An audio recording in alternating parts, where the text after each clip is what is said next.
നിങ്ങളുടെ മൊബൈൽ നമ്പറിൽ 18 ഉണ്ടെന്ന് വെച്ചോ, ഉറപ്പാണ് നിങ്ങൾക്ക് ഹെൽത്ത്, നിങ്ങളുടെ വൈഫിന് ഹെൽത്തുമായിട്ടുള്ള വിഷയമാണ്. നിങ്ങൾ ഒന്നിൽ ലീഗലായിട്ടുള്ള ചില പ്രശ്നങ്ങൾ, ഗവൺമെൻറ് സംബന്ധമായിട്ടുള്ള പ്രശ്നങ്ങൾ ഉണ്ടായിരിക്കാറുണ്ട്. കാരണം മണ്ണെന്ന് പറയുമ്പോൾ ഇവിടെ സൂര്യനാണ്, 8 എന്ന് പറഞ്ഞാൽ ശനിയാണ്.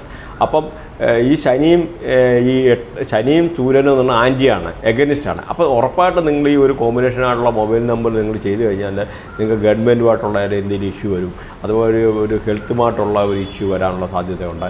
അപ്പോൾ അല്ലെന്ന രീതിയിൽ എന്തെങ്കിലും ഈ ഇതേമാതിരിയുള്ള കോംപ്ലിക്കേറ്റഡ് ആയിട്ടുള്ള പ്രശ്നങ്ങൾ 100% വന്നിരിക്കും. അപ്പോൾ അതുകൊണ്ട് 18 എന്നുള്ള ഒരു കോമ്പിനേഷനുള്ള ആൾക്കാരാണ് ഉറപ്പായിട്ട് അത് വേണോ വേണ്ട എന്നുള്ളത് ഒന്നുകൂടെ തിങ്ക് ചെയ്യണം. അതുപോലെ 3-4 കോമ്പിനേഷൻ നിങ്ങൾക്കുണ്ടെന്ന് വെച്ചു, 3-4 കോമ്പിനേഷൻ്റെ ഉറപ്പാണ് ജോയിൻ പെയിൻ എന്നുള്ള പ്രശ്നങ്ങൾ ഉണ്ടാകാനുള്ള സാധ്യത വളരെ കൂടുതലാണ്.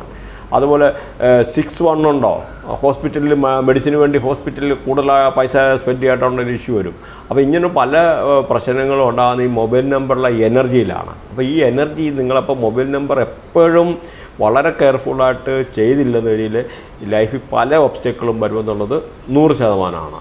അപ്പോൾ അതുകൊണ്ട് എത്രയും എളുപ്പം നിങ്ങളിത് മൊബൈൽ നമ്പറിനകത്ത് മൈനർ ചേഞ്ച് വരുത്താനോ അല്ലെങ്കിൽ ഇങ്ങനെയുള്ള ഈ ഒരു പ്രശ്നങ്ങൾ ഉണ്ടായിട്ടുള്ള ആൾക്കാർക്കുണ്ടെന്ന രീതിയിൽ അത് ചേഞ്ച് ചെയ്യുന്നത് വളരെ നന്നായിരിക്കും.